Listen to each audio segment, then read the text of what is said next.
"Yo, Whale, what's about the G Pro Superlight?" I let you know now.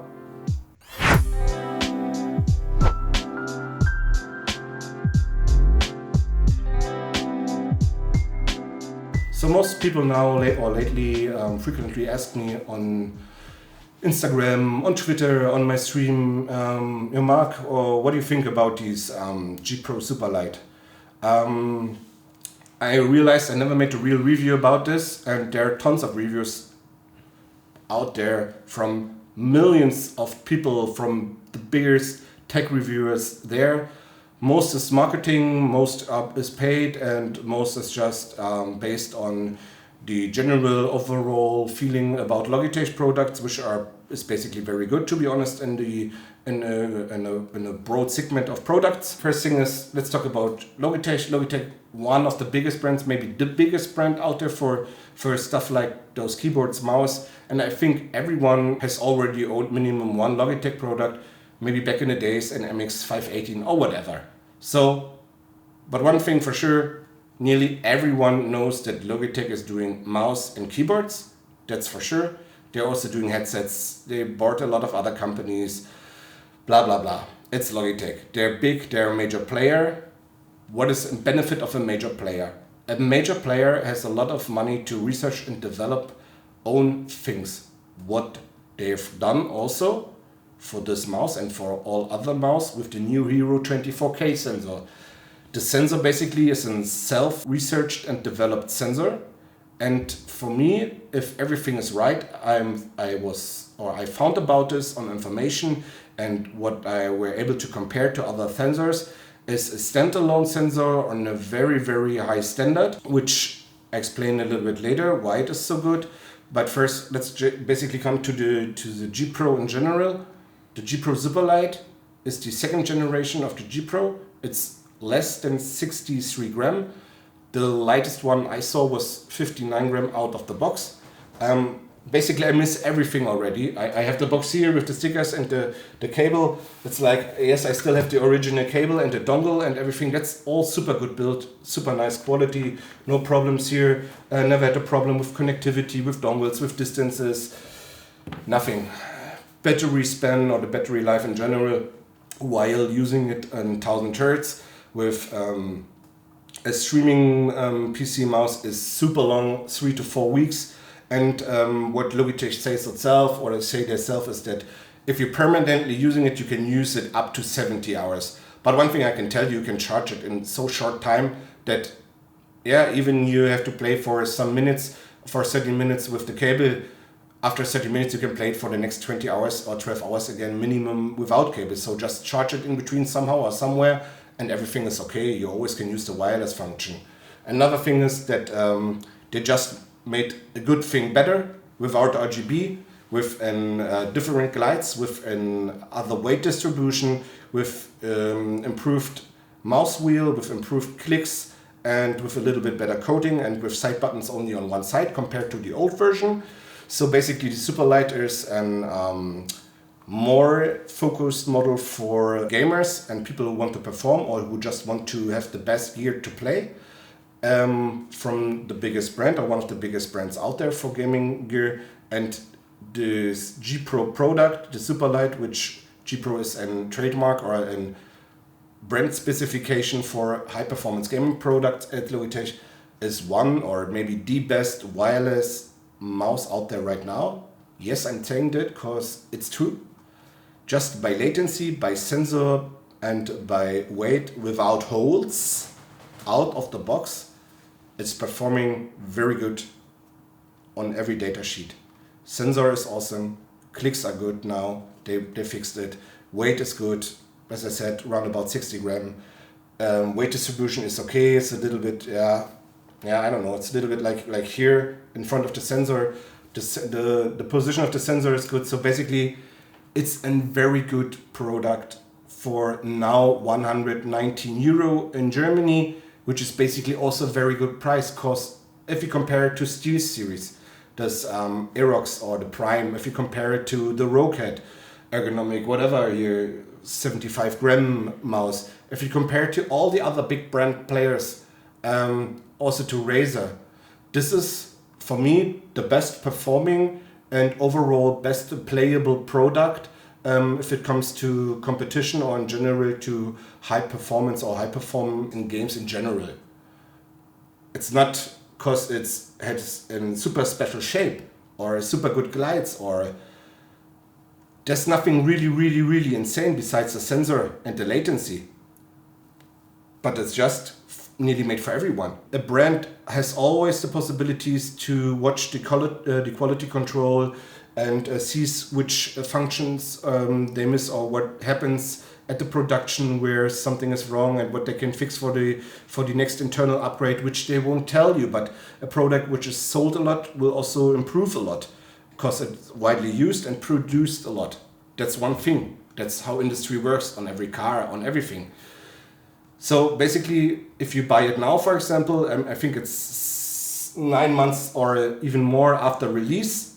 Maybe, I think in some months it's 1 year on the market. I think now they maybe improved something already, but I don't know. And they won't tell you. Maybe they can, but it doesn't look like they do it for the public. So one thing is here also for a product which is spread widely all over the world for a lot of gamers and different gamers.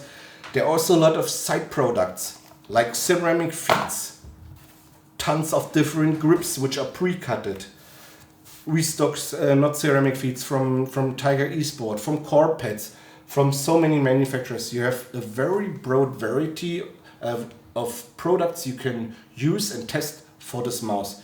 You find a lot of people who are able to mod it, to just change your switches here. Maybe you want to scale. There are people who just can make a honeycomb out of it. So there are abilities or ways to just lose some more weight if you want to. There are a lot of possibilities to mod this mouse because a lot of people have it and it gets modded a lot because interest is high. Also, they have a very decent software which is not very spectacular, doesn't look very big. You can set a lot of stuff here. It shows you a lot. It shows you how long the battery will stay.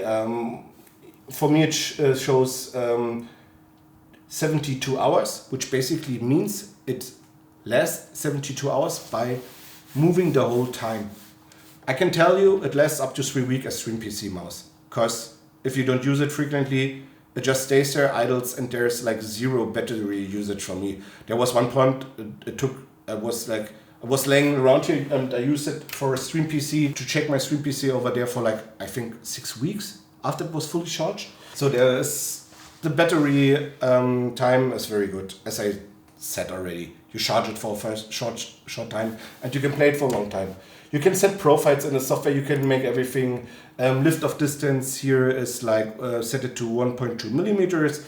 There's no way you can change the debounce timing, but you can change the polling rate between 125, 250, 500 and 1000 hertz. I would say you stay at 1000 hertz. It's the highest polling rate, and you can also change DPI on the fly wherever you want. I basically always use 1600 DPI since a long time now. And now we come to one of the main benefits after we were the lift-off distance of this product. Logitech basically made their own sensor. What's so special on the sensor? There are videos on the market about a sensor which basically shows that this is a self-researched and developed sensor. That's the Hero 25K version in this one. And what is so special on the sensor basically is that the way they implemented it here and the way it works, it's like gives you just by feeling a more liquid feeling. It can be compared to a mouse which uses 2000 or 4000 hertz while you play it on 1600 dpi. I have pretty much the same feeling in micro corrections, correctness, and the movement feeling just by how organic and liquid it feels compared to my Soundkönig with 4K hertz running. It's pretty equal. That's one thing they just invented on this on the Hero 25K sensor, which is basically the sensor with the best sensor mask on the market. Means the possibilities to scan something and structure at 24K DPI is the most accurate out there compared to any sensor which is used in gaming mouse.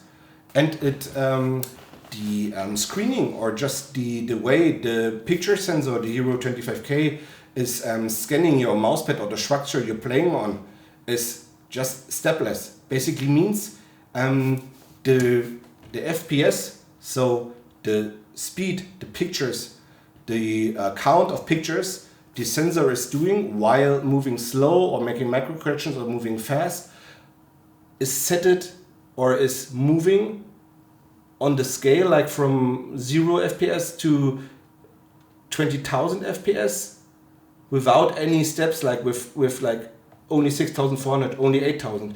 It just moves always like a wave. It's liquid. And some bad implemented pixel sensors or mouse and mice in general feel like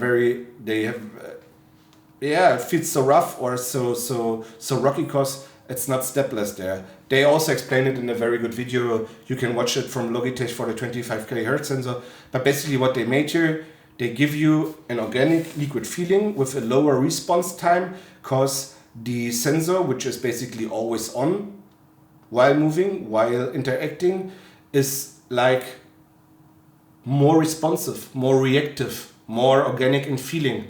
That's what they done with the sensor, and that's why a lot of people feel that the G Pro is so smooth to play. Some people say, yeah, but sometimes you just do those micro things, and sometimes you just on it and stay on it because it feels like it's aimbot. Nah, it's not like it's like aimbot, because it's like your old mouse or the mouse you used before or in between wasn't able just by sensor side to do the same movement or micro correction you've done instinctively out of your hand or out of your fingers or out of your wrist or whatever, just to get this frag, you know? And that's one thing this mouse enables you to do it. So the sensor they made enables you to perform better. That's why some pros or most people say that's one of the best or the best competitive performing mouse out there. Can be true, could be true, but I think it's always a choice of the person who plays the mouse, and sometimes a good grip or a better ergonomic is a bigger benefit for people who are playing than just the sensor in general. But for me, or what I can tell you about this mouse is, when you want to buy or test this mouse and you can get it below 120 euro, do it. It's good, it's super performing. Below 120 euro, you will not find any mouse comparable out there. You can buy everything, grips, clicks, stickers, whatever. The software is decent, it's not that big. And you can be sure there are tons of people out there, just for your freedom of mind, who are performing extremely good with this mouse. And so you can perform extremely good with this too. I don't hate this mouse, just the form isn't that good for me. This eclair form here, and that is so high here on the end, it's just not my roughly 18 centimeter long hand. It's not for how I would like to grip the mouse. It's not fitting me very good, and it's maybe a little bit too long for me and a little bit too high in the back. If the form, or if there would be an S version of this, I would be way more interested to play this. But in general, just by latence, for example, those 15 milliseconds or 60 milliseconds, one in between wired and wireless, is so low, even lower than most or even all of the competitors, that there's also no reason why you should not play it wireless. And wireless also gives you a very good range of motion and of movement on your mouse pad. And guys, if you seek for wireless and you want to get sure and secure in what you buy a G Pro if you can get one below 120 euro. It's a good mouse. It's just not made for me, but I think it's made for the most of you out there. Thanks for watching. I think I explained everything now, and I know I was missing the review, but now you know that's not a classic review. You just hear all my opinions and why you can buy it. You should not buy it. There's no way. I say you need to buy it, but there's no way you don't. There's nothing against it to buy it. And that's why I made this video, and a lot of people ask me. Thanks for watching. If you want to know anything, put it down in the comments below, or let me know what you think about this video. Thanks for watching. See you on the next one.